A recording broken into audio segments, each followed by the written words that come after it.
গত ২ বছর ধরে বাংলাদেশে সবথেকে বেশি আলোচনার বিষয় হলো আইন শৃঙ্খলা পরিস্থিতি। আপনি খেয়াল করছেন, আগে রাস্তায় বিভিন্ন জায়গায় মানুষ খুন হতো ১ জন ২ জন, আর এখন দেখা যাচ্ছে যে একটা পরিবারের সবাইকে হত্যা করা হচ্ছে। রংপুরের ঘটনা, তার আগে কুমিল্লাতে ২টো ঘটনা ঘটেছে, তার আগে গাজীপুরে। পরিবারের যে কয়জন থাকেন সবাইকে মেরে ফেলা। আজকে পুলিশ হেডকোয়ার্টার থেকে একটা পরিসংখ্যান বের করেছে। তারা প্রতি ৩ মাস পর পর একটা রিপোর্ট প্রকাশ করে। সেখানে তারা দেখিয়েছে মে থেকে জুলাই পর্যন্ত ৯০ দিনে ৯৩৪ জন হত্যাকাণ্ডের শিকার। অর্থাৎ প্রতিদিন প্রায় ১০ জন মানুষ খুন হচ্ছে। এখন এটা কেবল কি উদ্বেগের, নাকি এর ভেতর থেকে যে ত্রুটিগুলো আছে সেটাও আপনাকে অনুসন্ধান করতে হবে? আমি যেটা বললাম যে আমাদের এখানে আইন শৃঙ্খলা পরিস্থিতি, এটি নিয়ে উদ্বেগ আছে, কারণ এর সাথে কেবল জনজীবনের নিরাপত্তাই না, এর সাথে অর্থনীতি, বিনিয়োগ, অনেকগুলো বিষয়ের সঙ্গে কিন্তু জড়িত। আপনার আইন শৃঙ্খলা পরিস্থিতি খারাপ হলে বিনিয়োগের পরিবেশ খারাপ হয়ে যায়।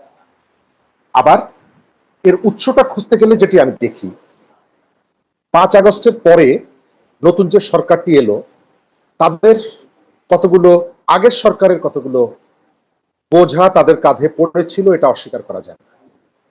এবং ১৫ বছরের একটা শাসনের কারণে সমাজে যে কম্পোজিশনটা সেটা ভেঙে যায়, নানা রকমের প্রতিহিংসা, ব্যক্তিগত দ্বন্দ্ব, গোষ্ঠী দ্বন্দ্ব এগুলো তৈরি হয়, এবং তার একটা পরিসমাপ্তি ঘটানোর চেষ্টা করে, প্রতিশোধের চেষ্টা করে। কিন্তু এটা অনন্তকাল চলতে পারে না। আজকের আইন শৃঙ্খলার এই যে পরিণতি, এর জন্য আমি অন্তর্বর্তী সরকারের কতগুলো পদক্ষেপকেও দায়ী করি। আমাদের যে লুণ্ঠিত যে অস্ত্রগুলো, একটা অস্ত্র কি উদ্ধার করা হয়েছে? উদ্ধারের কোনো চেষ্টা করা হয়েছে? এবং আপনার নিশ্চয়ই মনে আছে, আমাদের স্বরাষ্ট্র উপদেষ্টা নির্বাচনের আগে অনেকটা বেকুবের মতন বলেছিলেন যে লুণ্ঠিত অস্ত্র এগুলো নির্বাচনের কাজে ব্যবহৃত হবে না, আমি আপনাদেরকে আশ্বস্ত করছি। তার মানে কি এই যে সরকার জানতেন যে অস্ত্রগুলো কাদের কাছে আছে? দ্বিতীয়ত, আপনি দেখবেন যে তালিকাভুক্ত সন্ত্রাসী যারা, তারা জেলে ছিল সবাই। কিছুদিন আগে নিউ মার্কেটের পেছনে টিটন নামে একজন শীর্ষ ২ নাম্বার শীর্ষ সন্ত্রাসী খুন হল। আবার গত কয়েকদিন ধরে বিভিন্ন জায়গায় বোমা হামলার সাথে যারা জড়িত, তারাও সবাই জেলে ছিল। এই টিটনও জেলে ছিল, কিন্তু ৫ আগস্টের পরে সবাই জেল থেকে মুক্তি পেয়ে গেল। তাহলে এখানে আপনি একমত হবেন যে শাহরিয়ার কবিরের মতন মানুষ হত্যা মামলায় জেলে আছে, অনেক নিরপরাধ মানুষ হত্যা মামলায় জেলে আছে, কিন্তু এই টিটনরা জেল থেকে মুক্তি পেয়ে গেল। আজকেও আমরা যেটা দেখছি, সরকার চেষ্টা করছে এটি বলছে, কিন্তু আমি সরকারের উদ্যোগগুলোর মধ্যে সম্ভবত অনেক ঘাটতি আমি দেখি। এটি রাতারাতি পরিবর্তন সম্ভব না, এটা সত্য, কিন্তু সরকারের বডি ল্যাঙ্গুয়েজ কি বলে যে সরকার এটি নিয়ে উদ্বিগ্ন? সরকারের প্রস্তুতি কি বলে যে সরকার এটি নিয়ে দুশ্চিন্তায় আছে? আপনি চিন্তা করেন, ৩০ দিন ৯০ দিনে একটা দেশে ১,০০০ মানুষ হত্যাকাণ্ডের শিকার হয়েছে, খুন হয়েছে। আইন শৃঙ্খলা পরিস্থিতি কেমন এর ভেতর থেকে বোঝা যায়। তবে আচ্ছা, সরকার আপনি আপনি যে কথাটা বলেন ৯০ দিন, এই ৯০ দিন তো আসলে এই বিএনপি সরকারের আমলেরই ৯০ দিন। একদম গত তাই। ৯০ দিন মানে বিএনপি সরকারের আমলে ৯০ দিন। আমি যদি আপনাকে একটা প্রশ্ন করতে চাই, আপনি মানে কিভাবে এটা দেখবেন? আপনি তো নিজের মতো করে দেখেন। আমি ৩টা টার্মকে তুলনা করতে চাই। যে ধরেন আপনার বর্তমান সরকারের সময়টা, অন্তর্বর্তীকালীন সরকারের সময়টা, অথবা এর আগে যে আওয়ামী লীগের সময়টা। আমি যদি ধরি এটা, তাহলে তুলনামূলক বিচার করলে আইন শৃঙ্খলা পরিস্থিতি কোন সময়টা আপনার জন্য বেশি উদ্বেগজনক ছিল বলে মনে হয় আপনার? আওয়ামী লীগ সরকার পুলিশের উপরে ভর করে রাষ্ট্র চালিয়েছে।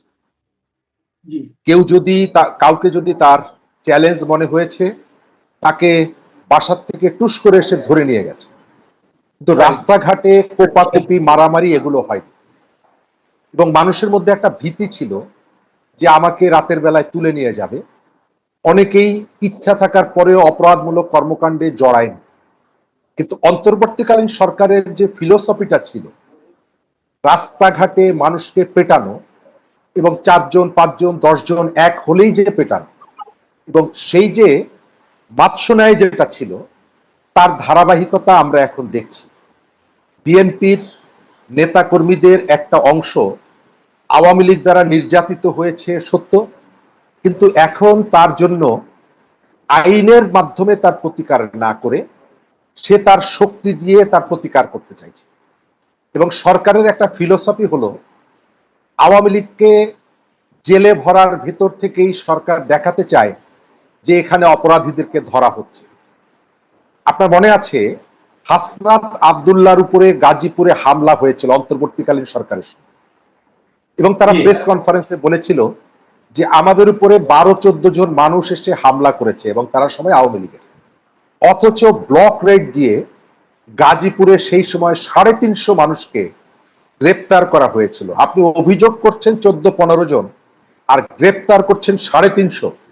এবং সেই সময়ের স্বরাষ্ট্র উপদেষ্টার একটা কথা নিশ্চয়ই মনে থাকার কথা, তিনি আওয়ামী লীগের উপরে এতটাই বিরক্ত এবং বিক্ষুব্ধ হয়েছিলেন, তিনি বলেছিলেন যে আগে ধৈর্য আনবা তারপরে মামলা দিবা। একটা দেশের আইন শৃঙ্খলার সর্বোচ্চ ব্যক্তির মুখ থেকে এই কথাটি যখন বের হয়, তখন বোঝা যায় যে সেই সরকারটি অথবা ওই ব্যক্তিটি আইনের প্রতি তার কোনো শ্রদ্ধা ছিল না, তার শ্রদ্ধাটা ছিল প্রতিশোধ এবং প্রতিহিংসা। আজকের যে পরিস্থিতি, এর দায় বিএনপির আছে। আপনি আমার সাথে একমত হবেন যে বিএনপি, আপনি সরকারটাকে দেখছেন, কিন্তু দল হিসাবে কি বিএনপিকে কোথাও দেখছেন? মাঝে মধ্যে জিয়াউর রহমান খালেদা জিয়ার কবরে ফুল দেওয়া ছাড়া আপনি বাংলাদেশে আর কোথায় বিএনপির পলিটিক্যাল অ্যাক্টিভিটি দেখেন? নয়াপল্টন থেকে আসার সময় আমার চোখে বিএনপি পড়ে, আর কোথাও পড়ে না। একটা গভর্নমেন্ট, পলিটিক্যাল গভর্নমেন্ট যদি হয়, তাহলে প্যারালালি তাকে তার দল, তার সংগঠনের রাজনীতিকেও চালু রাখতে হয়। তা না হলে দলের এই যে অলস কর্মীরা, তারা কোথায় যাবে? তারা নানা রকমের অপরাধের মধ্যে জড়িয়ে গেছে। পুলিশকে এখন পর্যন্ত আওয়ামী লীগের সময় আওয়ামী লীগ ব্যবহার করেছে। আপনি এখন পুলিশের মধ্যে, আমি যেটা দেখি, সে কত বিএনপি তার মনের মধ্যে কিভাবে গেঁথেছিল গত 15 বছরে, সেটি প্রমাণ করার জন্য তার যে প্রাণান্তকর চেষ্টা, এটা আমি দেখি। পুলিশের কর্মকর্তারা এটা প্রমাণ করার চেষ্টা করেন যে ফ্যাসিস্টদের কারণে আমি বিএনপি এটি প্রমাণ করতে পারি নাই, আজকে সুযোগ এসেছে আমি বিএনপির পরিচয় দেওয়ার জন্য। এটি প্রমাণ করার কাজটাই হচ্ছে তাদের কাছে মুখ্য মনে হচ্ছে একটা বড় অংশের কাছে। আচ্ছা, একটা বিষয় বলেন যে আমি যদি ধরি যে একটা সরকার 6 মাসের তো যাওয়ার পর তারা কিছু চেঞ্জ করলো, কিছু নতুন লোককে নিল, কাউকে বাদ দিল না অবশ্য। তো আমি যদি সাফল্য ব্যর্থতার একটা হিসেব হবে এমনটা আমি অন্তত ব্যক্তিগতভাবে আশা করেছিলাম, যে বলবেন যে অমুক মন্ত্রণালয় অথবা অমুক মন্ত্রী মিজারেবলি ফেল করেছেন, এরকম বলবেন। তো আমি আপনার কাছে এমনি, যদিও আমাদের মূল্যায়নের কোনো অর্থ হয় না, আমাদের মূল্যায়ন কোনো ভূমিকাও নাই, তবু আমার মনের শান্তির জন্য জানতে চাই আপনার কাছে যে আমরা যদি ধরি গত 6 মাসে সবচেয়ে ব্যর্থ মন্ত্রী কে কে, আমি যদি 3 জনের তালিকা করি, সেই 3 জনের তালিকায় কি সালাউদ্দিন সাহেব থাকবেন?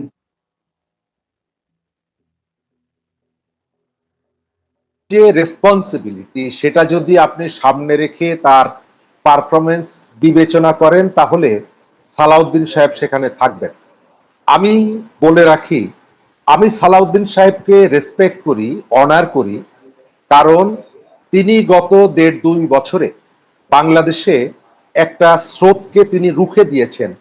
বাংলাদেশের একটা রাজনৈতিক গোষ্ঠী 72-এর সংবিধানকে এক ধরনের প্রোপাগান্ডার মধ্য দিয়ে সেটাকে ব্যর্থ করে একটা নতুন সংবিধান চাপিয়ে দেওয়ার যে চেষ্টা করেছে, সালাউদ্দিন সাহেব যুক্তি তথ্য দিয়ে সেটিকে ব্যর্থ করে দিয়েছেন।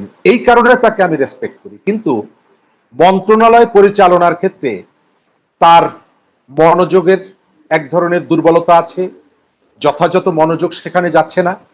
এবং কোনো কোনো ক্ষেত্রে আমি ওই যেটা বললাম পুলিশের মধ্যে এক ধরনের প্রতিযোগিতা, বেটার পোস্টিং এর জন্য এক ধরনের প্রতিযোগিতা, এবং পুলিশের মধ্যে অর্থের বিনিময়ে পোস্টিং এর যে ধারাটা, সেটাও কিন্তু এখনো বন্ধ হয়নি।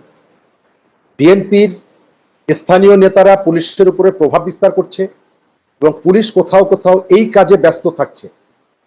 মোহাম্মদপুরের একজন পুলিশ কমিশনার, পুলিশ কর্মকর্তা কয়েক মাস আগে বলেছিলেন যে আমি এখানে অপরাধ কমানোর জন্য যাদের সহযোগিতা চাই, তারপরে যে অপরাধীকে আমি ধরে নিয়ে আসি, ইনভেস্টিগেশনের এক পর্যায়ে তার মদতদাতা হিসাবে ওই লোকের কথাই বলেন যার কাছে আমি সহযোগিতা চেয়েছিলাম। তার অর্থ যে সরকার তার দলকে এখনো প্রস্তুত করতে পারেনি যে সরকারের আইন শৃঙ্খলা ইস্যুতে তার পাশে দাঁড়ানোর জন্য। এই কাজটা রাজনৈতিকভাবে এক ধরনের ব্যর্থতা। জি, আমরা এই সময় দেখলাম যে এই মন্ত্রিসভা পরিবর্তনের ক্ষেত্রে একটা মানে একজন নতুন মন্ত্রী নিয়োগ করা হলো। একজন উপদেষ্টা, একটি পররাষ্ট্র উপদেষ্টা ছিল, ওনাকে পররাষ্ট্র মন্ত্রী হিসেবে নিয়োগ করা হলো এবং মন্ত্রী হিসেবে নিয়োগের পরপরই তার নাগরিকত্ব নিয়ে একটি বিতর্ক তৈরি হলো এবং প্রশ্ন করা হলো যে উনি যে ব্রিটিশ নাগরিক ছিলেন, সেই ব্রিটিশ নাগরিকত্ব উনি ত্যাগ করেছেন কিনা। তো এই প্রশ্নের জবাব দিতে যে ওনার মাঝখান থেকে ওনার আচরণে আমরা এক ধরনের অধ্যত্ত অথবা এক ধরনের আমার কাছে এটাকে বিকৃতি মনে হয়, এক ধরনের আচরণ দেখলাম। তো এই পুরো বিষয়টাকে আপনি কিভাবে আসলে মূল্যায়ন করবেন? প্রথমত, আমাদের সংবিধানে কতগুলো ক্লজ আমরা রেখে দিয়েছি যেগুলো সময়ের পরিবর্তনের সঙ্গে সঙ্গে অনেকটা অকার্যকর। আপনি একজন এমপি নির্বাচন যারা করেন তাদের হলফনামা দিতে হয় এবং নির্বাচনের পরে তার আয় ব্যয়ের হিসাবটা দিতে হয়। আমি নিজে 2018 সালে সংসদ নির্বাচনে প্রার্থী হয়েছিলাম। আমার অভিজ্ঞতাটা হচ্ছে, যারা নির্বাচনে প্রার্থী হন তাদের প্রথম, বিশেষ করে বড় দলগুলোর প্রথম মিথ্যা কথাটা শুরু হয় তার নির্বাচনী ব্যয়ের ভেতর থেকে। এবারের নির্বাচনেও একজন ভোটারের পেছনে 10 টাকা বরাদ্দ, এটি ইলেকশন কমিশন তার আচরণ বিধির মধ্যে তুলে দিয়েছে, অথচ 10 টাকা কেউ খরচ করে না। সুতরাং এটা এই ধরনের, এটা নির্বাচন কমিশনও জানে। এক, দ্বিতীয়ত, আমাদের পলিটিশিয়ানদের, প্রভাবশালী পলিটিশিয়ানদের একটা বড় অংশ বিদেশে বসবাস করেন, সেখানের নাগরিকত্ব নেন। সুতরাং তার পাসপোর্টটা লাল না সাদা, সবুজ না হলুদ, এই যে প্রশ্নটা, ক্রমশই এটি কিন্তু এক ধরনের মস্করার বিষয়ে পরিণত হচ্ছে। এটা আওয়ামী লীগের সময় বলেন, তার আগের সময় বলেন, আমাদের পলিটিশিয়ানদের একটা বিরাট অংশ তারা বিদেশের নাগরিকত্ব গ্রহণ করে, কখনো কখনো আমাদের কাছে জানায়, কখনো তথ্য গোপন করে। সুতরাং এই বিষয়টি আমরা কতদিন ওন করব, এটা আলোচনায় আসা উচিত। কিন্তু যতক্ষণ পর্যন্ত সেটা আপনি বাতিল না করছেন, বিধানটা বা পরিবর্তন না করছেন, ততক্ষণ এই বিষয়গুলো আলোচনায় থাকবে। আপনার যার কথা বলেছেন রাজ কপাল, আমি 5 আগস্টের আগ পর্যন্ত খুব একটা এই ভদ্রলোককে দেখিনি। মাঝে মধ্যে নাম শুনতাম, তিনি বিদেশে থাকতেন এবং তিনি আসলেন, নির্বাচন করলেন, মন্ত্রী হলেন, এর আগে উপদেষ্টা থাকলেন। অথচ এখানে বিএনপির আপনি প্রচুর নেতার নাম বলতে পারবেন যারা 15 বছর বহু পরিস্থিতি মোকাবেলা করেছে, দমন পীড়ন মোকাবেলা করেছে। তাদের ভাগ্য খুলে নেই, হুমায়ুন সাহেবের ভাগ্য খুলেছে। কিন্তু গতকালকে তিনি যেভাবে কথা বলেছেন, একজন মন্ত্রীর কাছ থেকে যে ধরনের সহনশীলতা প্রত্যাশা করে একজন গণমাধ্যম কর্মী, তার বিন্দুমাত্র তার মধ্যে ছিল না, এবং তার মনের মধ্যে এক ধরনের ঘৃণা, এটি তিনি গোপন রাখতে পারেননি। এবং আমার ধারণা, তার উত্তর দেওয়ার যে বডি ল্যাঙ্গুয়েজ এবং যে শব্দচয়ন, তাতে তার বিরুদ্ধে ওঠা অভিযোগটি আমার কাছে সত্য মনে হয়েছে। কারণ তা না হলে তিনি এইভাবে রিয়াকশনটা করেন না, তিনি স্বাভাবিকভাবে উত্তর দিতে পারতেন। একই সাথে এটাও আপনাকে আমি মনে করিয়ে দিই, যে পত্রিকার সাংবাদিক সম্ভবত রিপোর্টের ভিত্তিতে তিনি এই প্রতিক্রিয়া, প্রশ্ন এবং প্রতিক্রিয়াটি জানিয়েছেন, প্রথম আলো, আমি প্রথম আলোর কাছেও একটি প্রশ্ন করতে চাই যে এর আগে ডক্টর ইউনূসের পুরো সরকারটাই ছিল বিদেশি নাগরিকদের। তাদের পোলের যে অন্যতম বুদ্ধিজীবী আলী রিয়াজকে তো আমরা প্রথম আলো পোলের বুদ্ধিজীবী হিসাবে চিনি। প্রথম আলো কখনো কি আলী রিয়াজ সাহেবকে জিজ্ঞেস করেছিল যে বিদেশি নাগরিক হওয়ার পরেও আপনি একটা দেশের সংবিধান লেখার দায়িত্ব কেন নিলেন? কখনো কি প্রশ্ন করেছিল যে বিদেশি নাগরিক হওয়ার পরেও আপনি কেন এই ধরনের একটা গুরুত্বপূর্ণ কাজে নিজেকে যুক্ত করলেন? এই যে আমাদের বিডার যে দায়িত্বে নিয়ে এসেছেন আশিক চৌধুরী, একজন প্রতিমন্ত্রীর মর্যাদা, গত এক বছরে এই ভদ্রলোকের আমরা যে পেলে পুষে বড় করছি তার আউটপুটটা কি? এই প্রশ্নটা আমি করতে চাই। একই সাথে তিনিও তো বিদেশের নাগরিক। এই প্রশ্নটি কখনো উঠেছে যে আশিক চৌধুরীর এই ধরনের একটা সেন্সিটিভ জায়গায়, স্পর্শকাতর জায়গায় আমি কেন একজন বিদেশি নাগরিককে দিয়ে রাখবো? তার অর্থ হলো আমি পলিটিশিয়ানদের মধ্যে সহনশীলতা ফেরত আসেনি, তাদের মধ্যে সহনশীলতা যেমনি দেখছি না, একই সঙ্গে এই বিষয়গুলো যারা পাবলিকের সামনে ফোকাস করে তাদেরও এক একজনের এক এক ধরনের ইন্টেনশন কাজ করে। এক্ষেত্রে প্রথম আলোর কাছে আমার কাছে মনে হয়েছে এই বিষয়টা সামনে আনার পেছনে প্রথম আলোর বিশেষ একটা ইন্টেনশন আছে। জি, আচ্ছা, আরেকটা বিষয় একটু জানতে চাই আমি। এটা এই আলোচনাটা এটাই শেষ প্রশ্ন বেসিক্যালি। এটা হলো, দেখুন, এই সরকারের 6 মাস হয়েছে।